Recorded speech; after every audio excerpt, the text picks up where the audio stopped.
I'm Adam Najberg, and this is the Asia Agenda, where guests in, around, or steeped in Asia share their takes on headlines and topics you think you know. But do you really? Remember to tune in and find out. Today's guest is a columnist for the Financial Times Chinese edition. She's the author of Calling the Shots newsletter, bridging the US-Chinese communication gap, telling stories of wins and fails. She's also the founder of Wavelet Strategy. That's a New York-based communications and reputation management agency. We welcome Ivy Yang from New York. Hey, Ivy, how are you? I'm good. Thank you so much for having me, Naj. I neglected to mention that Ivy and I know each other. We worked together long ago back in the day at Alibaba. We had those good times, right?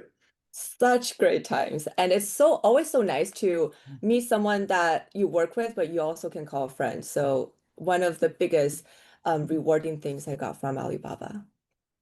Amen. Amen. Friendships are forever. Let me jump into this. For those who don't know you, would you mind talking about your journey? We know where you are. You're in New York and what you do, but who are you and how did you get here? Yeah, so I was born in Wuhan, a city that is now infamous. And I moved to the States when I was 9. I grew up in Los Angeles, which is really interesting because I think LA is really like in the US, it's one of those melting pots where, your identity as a Chinese American and how you juggle how much you want to really immerse in American culture and how much you want to still kind of stay connected to Chinese culture. There's so much different layers of that in LA. And I was so grateful that I grew up there. So I saw kind of the spectrum of, how much like Chineseness do you want to have and how American do you want to become? There's a freedom to be any of that. So I grew up there and then moved to New York for university. I studied media communications at NYU. And after that, I worked for a number of agencies before landing at Alibaba. And when I don't know if you know this, Nat, but when I was at Alibaba, I was also doing business school at Columbia. It was trying to juggle everything, but it was one of those moments, that's in my 20s. I didn't want to give up the chance of going to business school, and I didn't want to also give up this really dream role of working between US and China, how to communicate between those two different cultures and especially within Alibaba, which is such a complex but interesting place to be at the time that we were there. Absolutely. And since then, I mentioned already that you're doing a fair bit of writing for different audiences. And it's interesting to me that that writing is for both Western and Chinese audiences. I'm really impressed with your ability to look at what's going on between the US and China. You've spotted some interesting contradictions in some of the writings that I've read, at least. You've also had some very good takes on things that happen with Western companies in China or Chinese companies in the West. And you sort of unravel what's going on for both sides. There aren't that many people who can do this. So I want to ask you this. How are Chinese and Western companies, in your view, the same? What values and goals do you think they share? Yeah, well, thanks so much for your kind words. And this is something I think it has to do with how I grew up, always being that translator, for my family in China, helping them to understand what is it like to be America and living in the US, trying to figure out how to still stay connected, right? Still honing my Chinese and still connected to the culture. So I actually started writing the Financial Times Chinese column first, which is of the same name, 话语权时代, calling the shots, because I saw that there was really a lack of context for what is happening to Chinese companies overseas. So of course, two of my favorite subjects are TikTok and Temu, and then Shein, because these are very successful companies that have found their markets overseas, yet they're not really understanding China by what is happening overseas. Because as you know, in China, the media landscape is very different from how it is in the West. There's a lot of sugarcoating. There's a lot of really defining your message the way that the company wanted to be known to the world. So how do you have a lot of information of like what is happening overseas for audience that didn't read English or didn't regularly read the New York Times and the Financial Times, which are outlets that are not easily accessible in China without a VPN. So it was just it started kind of there trying to communicate that for that audience. But and for me, it was, a way of developing a relationship with my readers and potentially doing business development for my company, Wavelet Communications, which, in the beginning, the thesis was that there are so many companies going global. There must be a need for communication services and really establishing your reputation. And we could talk a little bit about that later of how that is the case, but often is also not the case. And then I moved into writing for an English audience because I realized the gap between the context of what's happening in China was even in some ways broader. Because if you look at, what's been reported for a lot of the mainstream top tier media, they have, a lot of the things that they're looking at are really timely news things that they need to get out to their audiences. But a lot of the context of what's happening in Chinese society and how Chinese people think, feel, and look at different things, and the perception of the state of US-China relations and how Chinese companies are going over all these different topics, I feel like it's not really covered in the US and Western media from that lens. So I wanted to kind of become that bridge and to write about these topics that, from a different angle. So that's kind of how I look at the things I write about. And I find it to be really rewarding and interesting to really have this intellectual exercise constantly. But I'm not going to argue with you about the audience being there on both sides, because I'm at least on one side, I'm part of that audience. And I know that your column in Chinese is quite popular as well. I'm just wondering what's sort of different when you talk about Chinese companies to the West, and when you talk about Western companies and geopolitics to a Chinese audience, what's the same and what's different? Like, how do you adapt yourself and your messaging to hit those two different audiences? Because they are very different. They are, and that's a great question and something I think I'm still navigating. I think what's same about both audiences is that they're trying to figure out what are the successes, what are the pitfalls. I think some of my most popular column pieces are ones where I specifically point out the mindset around how the legal system operates in the States and why, like, for example, Shein and Temu, they're suing each other in the US like 2 years ago, and why they're taking it overseas to do that. And also how TikTok is lobbying in DC, and how does the lobbying system in the US work, and how do companies advocate for themselves, with regulators. And that's a very different system from how it's done in China. And those kind of, in some ways, very practical, like know how this is how it's done, and explaining to them the differences and the similarities and the systems. I think those are what the Chinese audience are really interested in. Versus, I think the English audience of for calling the shots, they're also interested in how the systems work in China and what are the forces in society that's behind some of the consumer trends that we're seeing, like Labubu, for example, right? The emotional capitalism of why people want to behold this kind of ugly thing, but fluffy in your hand, and people will go, far distances to acquire these things. Like those are the underlying whys that I think both audiences are really interested and are hungry to really get to the bottom of and trying to learn more about.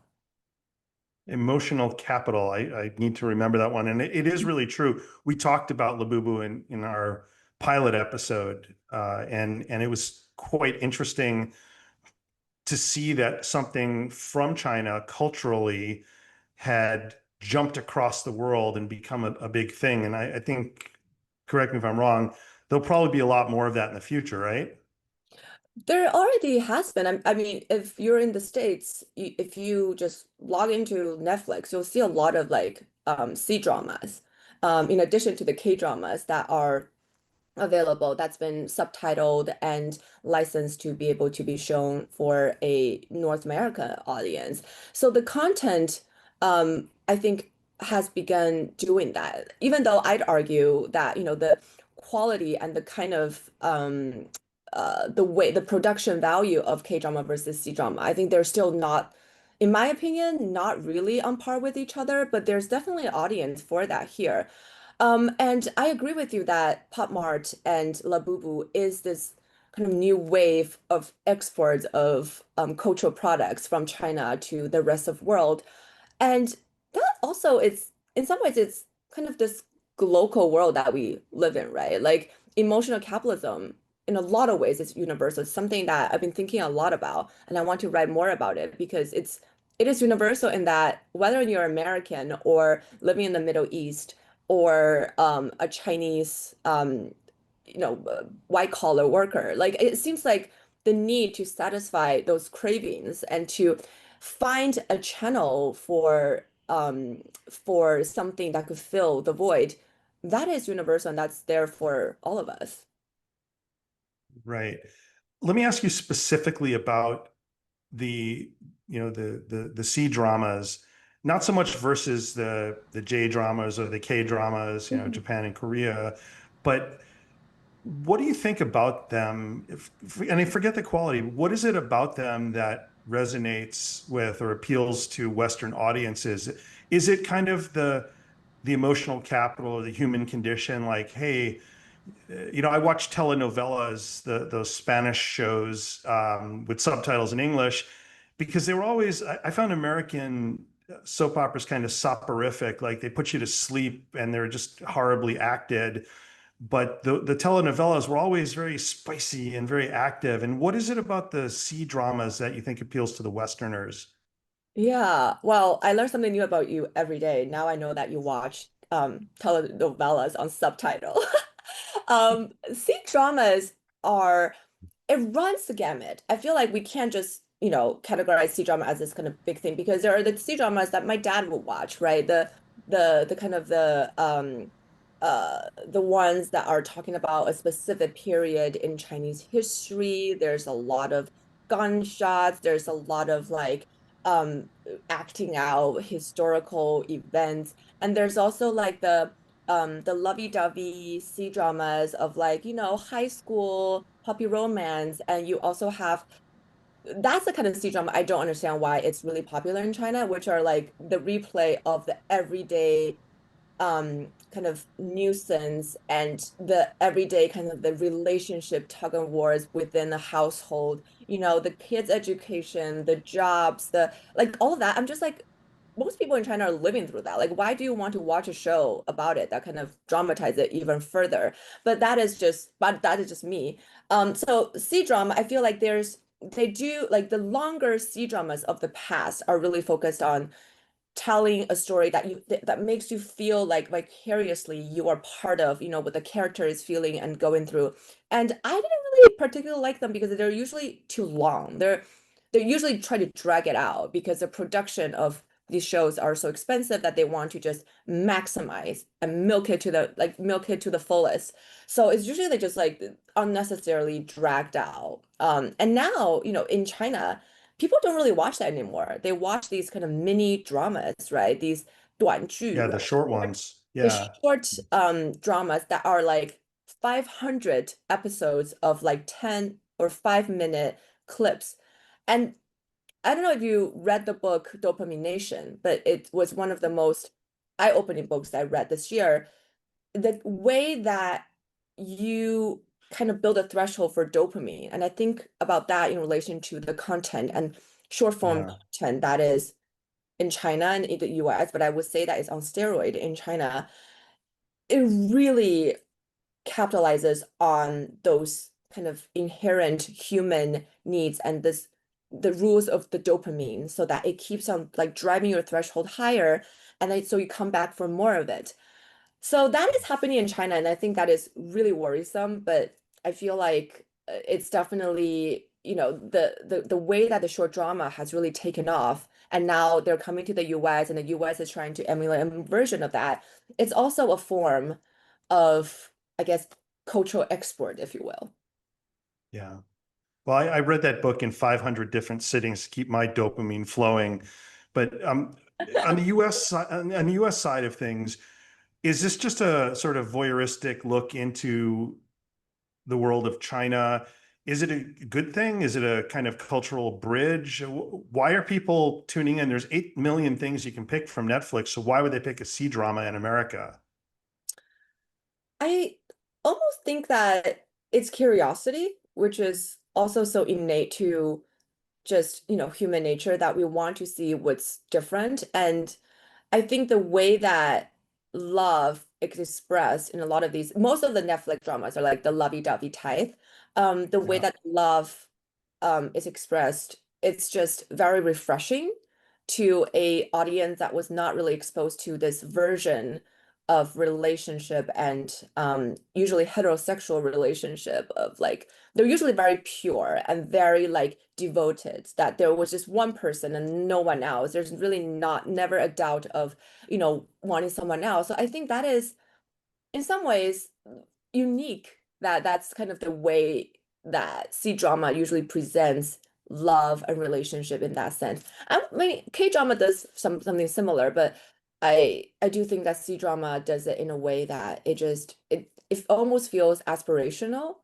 In in a world that I read about Gen Zs and millennials, they're not really dating and they're not really kind of feeling in real life relationship instead of kind of finding it on in a virtual world in a digital format. Ivy, I want to ask you if we can pivot this a little bit to the corporate world, because I sort of want to understand some of the differences there. If you think about companies, it's a group of people, could be small, could be large, but essentially you're building, creating something, marketing something, selling something. You need customers. You're trying to make revenue, get some Mhm. profit from that. I mean, so companies theoretically should be pretty similar, at least on a very superficial level around the world. And yet we've both worked at Chinese companies. I've worked at American companies, and I find they're very, very different in approach, practices, viewpoints. And I think you've really kind of touched on that in some of your writing as well. What are some of your observations about what makes Chinese companies different from Western companies? And I'm not asking for necessarily a value judgment, but just really point Mm. out how the same thing can be looked at differently from two different parts of the world. Yeah, I think that is a great question, especially given our experiences and all that we've been through and all that observed. I think it has something to do with the awareness of speed and how long it gets things done. I think for most Chinese companies, the idea of, especially, in the communications, in the PR space, getting something out that they want to get out to the world in terms of core messaging and the specific announcement, they just expect that that is something that the world should pay attention to and care about. And just as long as you send it out into the world, there really isn't that awareness or understanding that it is a relationship building exercise and reputation is not built overnight. And that is something it's so foreign to Chinese companies that are trying to establish themselves overseas, especially when they don't really have a track record overseas. What do they expect? What are they looking for? They expect to be in the Wall Street Journal the moment that they write their press release and be covered in a positive way. I guess that's the short end of it. I see. So kind of this happened, it matters to us, therefore it should matter to lots of other people.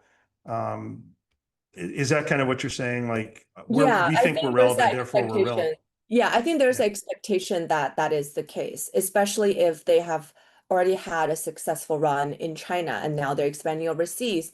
But at the same time, most of these companies are expanding overseas, wanting to not be associated with its Chinese parent, right? So you do have this really contradictory demand where you want to be your own person, but you don't want to be associated with where you came from. So it's in me like it's there's a really great analogy. It's kind of like the Nepo baby, right? You want to really be respected. You have all this leverage from where your what your parents have given you, but then you're just like, I want to, strike out in the world and be my own person, but you also should love me and care about what I have to say. So definitely a lot of that. And I think another misunderstanding in a lot of Chinese companies when they're going overseas and establishing their communications kind of presence, if you will, there's a lot of attention paid to like if they're working with you, like how much of kind of the relationship that your Rolodex, right, is. If you can you get me into these specific media outlets? Do you know anybody there? But that is just such a China versus US like difference. And you could totally be friends with all the reporters in the world, and it doesn't mean that they have to write about your client in a positive way. And I feel like that is just something I just have to keep on repeating and repeating and repeating, and hoping that, it will finally be That like it's not understood.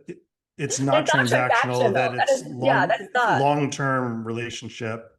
And Yeah. you have to have something like good and worthy of covering. Like that is something that I think also takes a lot of education on is reporters is like today, like they have a editor and they have an audience that they have to serve.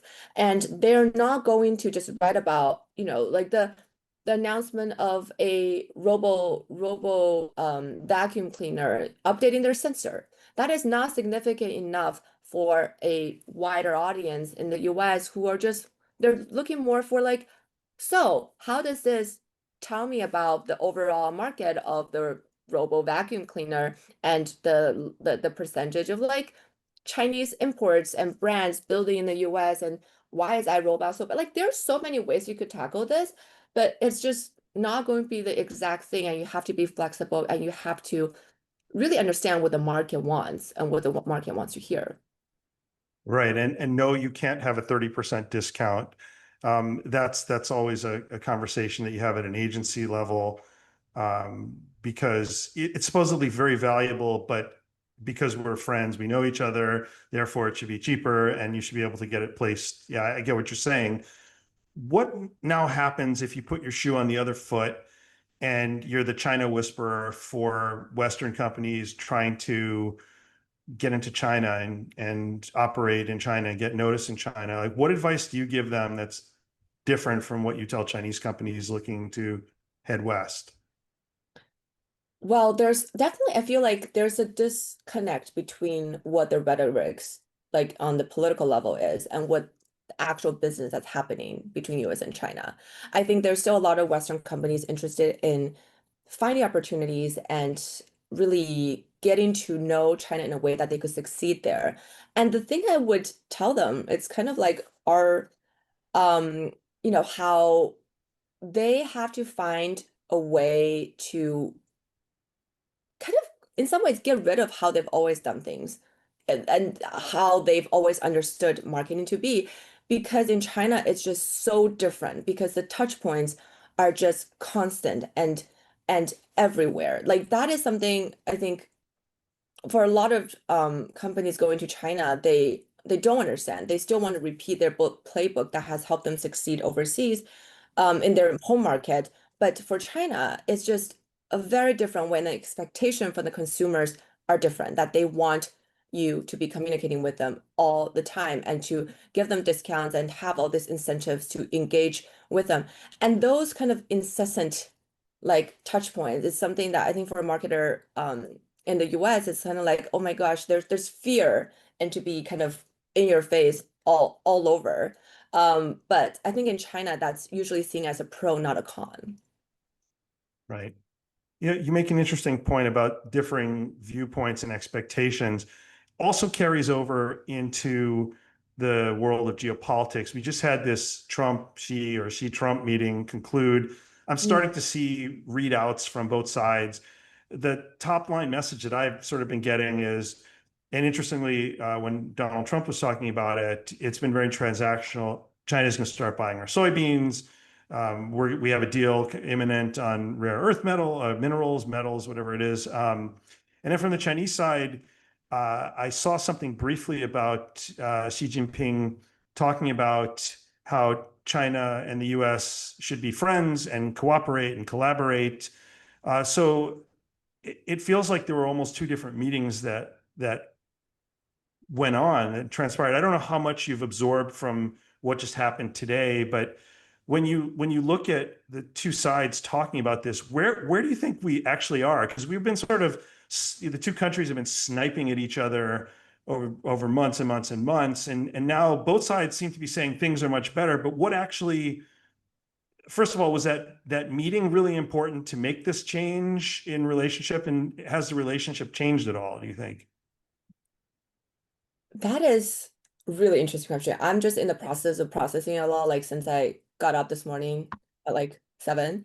And I've been just kind of looking at mostly, I mean, I'm a millennial. I literally get some of my news source from Instagram these days. And I'm just like looking at the videos, right? Over like the Bloomberg version of recording them, like kind of just saying hi to each other, and Trump just keep on saying that we're friends, we know each other, and like Xi Jinping just kind of looking very polite and demure, smiling. Like they're just their body language, I think, is very telling about kind of, where they are in terms of how they want to at least appear to the world that, I'm a little cold, I'm a little reserved. I'm just talking about how well we know each other and we're such friends. There's whether or not the meeting was necessary, I think in terms of the optics of actually them coming together and be in one place, I think the optics is important. It's almost reassuring to both people in China and the US that, hey, at least, like in-person meetings are happening. But in terms of what will be the outcome of it, I mean, there were talks about how um, maybe NVIDIA chips will be allowed to sold to China, right? That was one of the things. I don't think that was mentioned in the discussions and the readouts. There are talks about the rare earths, and it's not rare. It's just that China does most of the refining, and so they kind of hold the power on if we stop doing that, we don't let you have the refined ones. It doesn't matter how much rare earth you have on your hand, you can use them. So there's a lot of different leverages on both sides. But I think my thesis on this is still what I just said a while back, is that there's the geopolitical rhetoric that is kind of, the tug of war between the two countries and trying to get more leverage. But there's also the pragmatic business between the two countries that I don't think will stop because we are so interdependent in so many ways. And that's not going to change just because we are looking at this, maybe it's going into different directions, because I think those are the non-negotiables. And, the US needs things from China, and China needs things from the US. And that I don't think has changed at all. Ivy, you kind of touched on this around and behind things. We're really talking about artificial intelligence, especially China wants chips and needs to push ahead fast. Can we look at where each country is right now and where they want to be? How do they view AI the same or differently? Are we rivals in that area? I think that's a really great question. I think the US was pretty shocked with what the media called the deep seek moment, about how a company can really come from behind without you expecting it. But I do think that there's some differences between how the US and China view AI. The China's version of AI, as our old boss has written op-eds and has spoken about in public arenas, that is really meant to streamline and to augment the productivity potential through technology with the purpose of really improve all society and how people live and in China. So that's kind of around China's view of AI. It's a very pragmatic, productivity-driven tool that can improve the livelihood of people. And I think the government's messaging on AI kind of falls along the same lines. Versus in the US, I wouldn't say it's all of US, but I do think the Silicon Valley version of AI is all about AGI, just artificial general intelligence, which really, to me, is more of a world view of how people should live and how technology is it's really part of everybody's everyday existence. And the difference is that there's a worldview versus there is that hope for improving society and through productive improvement through technology. So those are, I think, to me, the biggest difference between US and China AI and how they approach it from, how they integrate into companies and how they apply it in kind of aspects of lives. So if we step back for a second and we look at what's happening in the West, the logical conclusion I reach when I see AI being the reason, or maybe it's an excuse for companies to be laying off so many workers in the United States. Oh, AI can do this job. We don't need 7 people to do it anymore. Mm. Improving productivity from the US side of things actually means getting rid of people in jobs. And one thing that China's always had this tremendous comparative advantage in is a ginormous labor pool. And if you're pushing AI to improve productivity, is there any concern either from the Chinese government side or from the Chinese people side that as they eye what's happening in the West, that this could happen to us too? Or is there some guardrail there? That's a really interesting question because I think Chinese people in general are more technology optimists in the way that the speed in which they adopt technology into their lives. Like live streaming, for example, that's something that's really not taken off in the US versus in China, live streaming as a way to consume and to buy things, like just in the past like 5 to 7 years has become the mainstream. So you see people just glued to their phones, right? Every single aspect of their lives are really just very much connected to their phones, whether or not to order a car, to order food, to order your favorite hey tea. Like that is all intermediated through a device and through an app. So I think the adoption of technology in China has just been the speed in which has happened. I think it's something that the US cannot compare. But I do think there's a lot of fear also in China about what that means for the future of the workforce. This is not related to AI, but I do remember reading about robo taxis and people like drivers in Wuhan and other places are protesting about 萝卜快跑, which is one of Baidu's initiatives to have unmanned drivers on the streets. And when I went back to China, when I was in Wuhan over the summer, there were lots of robo taxis. Luobo was all over Wuhan in certain, especially very concentrated in certain parts of the city. And people still take it because, it's slightly cheaper than if you were to take a Didi, but it's something that is kind of lurking in the background that people are experiencing hardships in China right now, where they kind of have disconnect that with like what is happening in the technology front, but just overall where the economy is at the moment. But if the awareness of what they're experiencing and the lack of jobs is as a result of technology, there could be a backlash against the big tech that are really the driving force of technology innovation and all of these changes that's happening in China right now. Yeah, I mean, part of the way I see this is that the change in the Western world happens incrementally because there's a lot of legacy. So you move from whatever it is, like Web 1.0 to Web 2.0, text-based sites to sites like Amazon, which have pictures and stuff. And in China, you have things like not everybody had a telephone in their house. You had a telephone in your work unit or in your building. And then suddenly everybody has cell phones. And then now that you have the cell phone, you don't need a desktop computer. You can do your shopping on your phone. So it's been kind of a generational change. They've skipped generations to do this. And it almost seems like magic sometimes in China. And when I see it's treated very clinically the way you discuss it, like this is a natural development. Of course, this is a better experience. This is a better way for people to improve their lives. When you have this phone in your hand, you can call an ambulance, you can call a doctor for telehealth, all these, you can call the insurance guy if you have a car accident. whereas in the US, it's still very separate, and it's because of legacy, I would say. So what I want to ask you is this.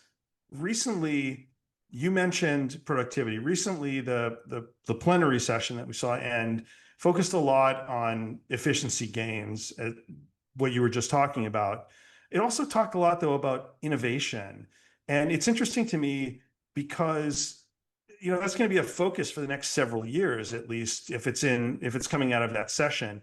And what I'm trying to understand is, it seems to me, as a foreigner looking into China, that there's been tons of innovation in ways that the West can't really imagine unless they're inside China, like we just discussed, ordering your salad. Like, you can basically live your entire day inside WeChat, or you could do anything you want in apps from Alibaba and other companies, the super app concept, right?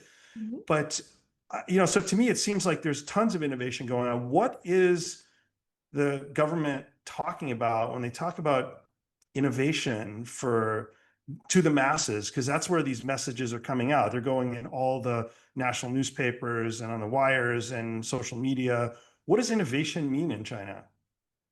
I think you kind of pointed out, just like in laying out the question, that in the US, innovation many times is incremental because of the legacy systems and the way that things have always worked. Versus in China, it's this idea of leapfrogging, right? If you look at how payments work, in China, the reason that digital payment was just kind of the solution was that not that many people had access to credit cards. So that is a great example of how things are leapfrogging. I think for China, the way they look at innovation now through the lens of efficiency, through AI, through technology, how to make things work better, that is so core to how China society operates. It's that they look at things as problems to be solved, as systems to be built. And this is like so perfectly laid out in Dan Wang's newest book, Breakneck, where he talks about China being this engineering state. And the engineering goes far beyond just technology and systems and infrastructure, but it's also socially. How do you drive this massive country into the same direction, and everybody beating to the same beat of the drum? That is through all of these kind of grand announcements of this is the plan, and it kind of trickles down to individual decisions, because this is the way that things are going to operate. This is the things that the government will support, and you kind of slowly get all the ducks in a row, because people know that if the government is supporting this, there's a likelihood that if they kind of follow this trajectory, they will be able to benefit from these policies. So innovation, efficiency, that's always been the underpinning forces in Chinese society, because everybody wants to live a better life. They want to be richer. They want to, this whole idea of social mobility, I think, is very, very much not really discussed in the Western context of how this aspiration of like living better than your parents, to have a better life for your children, that idea, that kind of definition of social mobility, it is so core to how a Chinese person makes his everyday decisions. And that includes really every aspects of how they live and how they work. Right. But the last thing I want to raise with you today is, this is the hard stuff. The softer stuff doesn't seem to come up that much. And, to give you an example, when you talk about efficiency or innovation, you can measure these things. And what you talked about just now is also kind of how a family structures itself. I want my kids to do better than I did. I'm Jewish. My parents were the same way. I notice lots of cultural similarities between my people and the Chinese people, for example. I think those cultural things are softer, right? It ends up being displayed in a hard way. Like, you put money towards college education, you help them buy a house or a flat when there's a marriage that's going to happen. But what about something soft like ethics? And I'm raising this because when you talk about something like AI, and it's an innovation and it's increasing efficiency and productivity, and it leads to job loss. Is that ethical? Is that an ethical use of AI? I mean, Jack Ma talked a lot about don't worry about all job losses. This was years ago. He said, because computers, we have IQ, we have EQ, but computers will never have LQ. The love quotient was what he used to talk about. And it was a little silly at the time, but I keep thinking about that. So to me, I just raised this question because increasingly in the West, what you're hearing is, especially from unions and the left in the United States, where I consume a lot of media, is these companies need to have more ethical AI policies. Is that ever really going to be a thing on either side, Hmm. either in the US and China, or is it just full steam ahead? We're pushing ahead. We want to make technology better. We want to make society better. We want to make our country more powerful, whatever it is. And therefore, if we're doing it for that reason, it must be ethical. That's a really interesting way of looking at it. And I love that you mentioned Jack's love quotient thing. I feel like that is something that he said that's aged so well. It's really relevant because I think it humanizes everything that we're going through, which is it feels like it's very robotic and it's like technology, and it feels like there's a lack of that humanizing factor in it. And I think the love quotient is a great way of looking at it. I think in the US and in China, there are going to be a place where I consider to be a breaking point where things are just going away that people are just not willing to take it anymore. I think in the States, you're seeing in New York mayoral election that, changes are happening and people are demanding something that is not of how the incumbents and how the system have always operated. And people are leaning toward a different version of life, and there's a lot of idealism in there, like, and I don't think that it's, in any of the candidates a perfect solution for the city of New York, but at the same time I think people are fundamentally are looking for a different version of how this could be. This whole idea of the abundance, right, in the States that's been going around, and it's about how do we maintain what is so great about what America is, but at the same time still be able to build roads, still be able to get stuff done the way that China is so ruthlessly efficient. Versus in China, the problem is a little bit different. The idea of ethics is about how do you make sure you take care of people without, the whole entire generation of people are just kind of left behind because of the advancements in technology. Because, Huawei famously had this rule of not hiring anybody above 35, and that made all the ripples in the news. And there's definitely a lot of ageism in big tech in China. But how do you make sure that people who are above 35 are able to still, live a rewarding and a great life? Because if technology, with all the promises that it has, with all the efficiency it could add, can it make sure that society and the people that are part of the society live a better life as a result of that? And I think that is the problem. That's a similarity between US and China that have to contend with, or else they lose their mandate to be in the position of power and to be able to call the shots.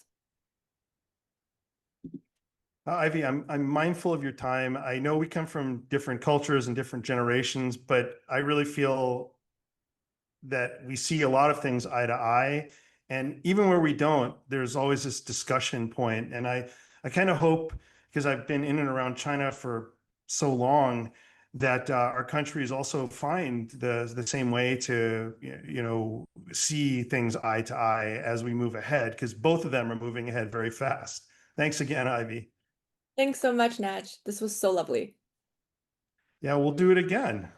Yeah, for sure.